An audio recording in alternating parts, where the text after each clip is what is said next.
예, 반갑습니다. 울산 꿈분석사 토정 박정원입니다. 이번 시간은 꿈분석 675번째 시간으로 범죄 군대 전쟁 무기 꿈 해몽 20탄 전쟁 꿈에 대해서 설명해 드리겠습니다. 우리나라는 그 어떤 입지 조건이 일본과 중국 서로의 강국 속에서 있기 때문에 지금까지 우리나라가 천여 회 이상 외침을 받았답니다. 뭐 전쟁하면은 몸소리가 나는 것이죠. 뭐 신라 시대, 뭐 신라는 신라, 백제는 백제, 고구려는 고구려. 어떤 그 어떤 전쟁이 거칠 날이 없었고 서로가 삼국이 뭐 동맹을 맺었다, 전쟁을 또 했다. 이것이 삼국 시대가 지나고 신라가 통일한 뒤에 고려 시대가 되면 어떻습니까? 또 다시 몽골 침입을 반다든지 거란족의 침입을 반다든지 어떤 그 만주족의 침입을 반다든지 이렇게 하염없는 침범을 많이 받았죠. 조선시대가 되면 다시 왜군의 침입을 받는다든지 이런 어떤 하염없는 그리고 또 어떤 그 인조 때는 그 몽고족이 쳐들어와서 우리나라는 또 그 어떤 삼전도에서 항복을 하는 그 굴욕을 받기도 하죠. 그래서 우리나라는 천여 회의 어떤 침략을 많이 받았고 심지어는 우리는 강화도로 피신을 가서 거기서 임시성을 쌓아서 나라를 겨우겨우 지탱하는 경우도 굉장히 많았습니다. 우리나라는 그리고 다시 그것이 성이 안 찬지 다시 그 6.25 1950년 6월 25일 6.25 동란이 일어나서 또 전쟁이 일어나죠. 그것도 부족해서 또 어떤 요 근래 이북과 어떤 충돌, 뭐 서해안 충돌, 무장 공비 사건 이런 것이 끊임없이 그 이념의 갈등으로서 굉장히 그 동족을 죽이고 옛날에는 어떤 이민족하고 싸우는데 지금은 동족끼리 싸우는 아주 우리나라가 보기 드물게 전쟁이 많은 국가라고 볼 수가 있죠. 그래서 우리나라는 그 군인이라든지 이렇게 보기에는 언뜻 약해 보이지만 우리나라 육군은 뭐 세계 전체에서 한 4, 5등 할 정도 있던 강군입니다.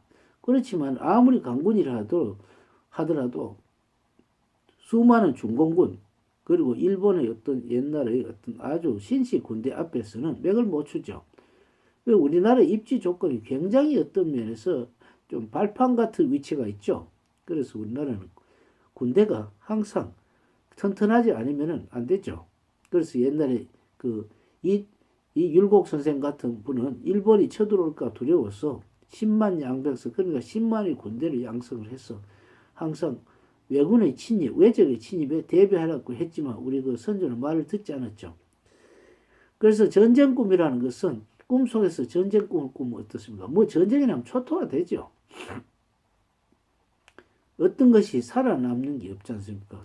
완전히 그 어떤 그 나라는 황폐화돼서 다시 요즘 이런 세상에서 다시 재건한다는 것은 정말 후진국을 면치 못하고 정말 굶어 죽기 딱 맞죠.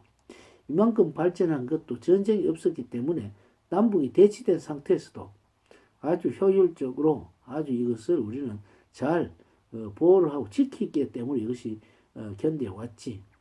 자칫하면 나를 잃을 뿐만 사건도 굉장히 많았죠. 그러나 우리나라는 은근과 끈기로서 이것을 잘 버텨왔다고도 볼 수가 있습니다. 그래서 꿈속의 전쟁 꿈이라는 것은 항상 비참한 일이 일어나기 때문에 전쟁이 일어나기 전에 항상 타협을 하고 서로 빅딜을 해서 서로가 자기 이익되는 것을 서로 조금씩 양복하면서 전쟁을 막는 게 제일 좋죠. 왜냐하면 전쟁이 일어나면 어떻습니까? 우선 국민들이 많이 죽지요. 죄 없이 희생이 되고 국가는 황폐화되고 경제는 파탄이 나죠. 그래서 우리나라가 지금까지 쌓아올린 부를 전부 잃어버릴 수 있기 때문에 전쟁만 언제든지 막아야 되겠습니다. 그래서 각 정부에서는 전쟁을 막기 위해서 5만 가지 어떤 손해를 감수하면서도 굉장히 경주를 기울이고 있죠.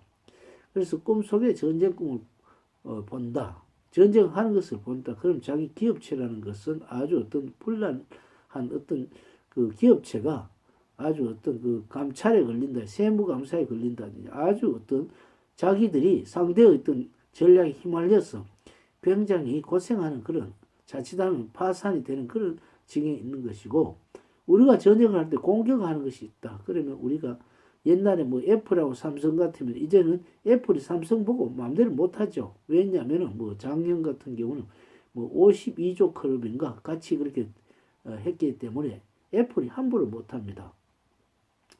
덩치는 큰 공룡이지만 삼성은 그보다 훨씬 덩치는 작지만 이익면에서 같죠. 굉장히 비효율적인 어떤 애플에 비해서 효율적인 삼성이 어떤 면에서 승리한다고 볼 수가 있죠. 그래서 전쟁 꿈을 꾼다는 것은 나에게는 어떤 전쟁의 양상을 보고 방어를 해야 될 것인지 공격을 해야 될 것인지 타협을 해야 될 것인지 이런 어떤 엄숙한 자기의 어떤 그 정밀한 계산을 해서 우리는 그 자기 사회 뭐 기업을 한다든지 학생이라든지 안 그러면 자기 직업 군인이라든지 이것을 엄밀하게 측정을 하셔야 됩니다. 다음 시간에 승리 꿈에 대해 설명해 드리겠습니다. 감사합니다.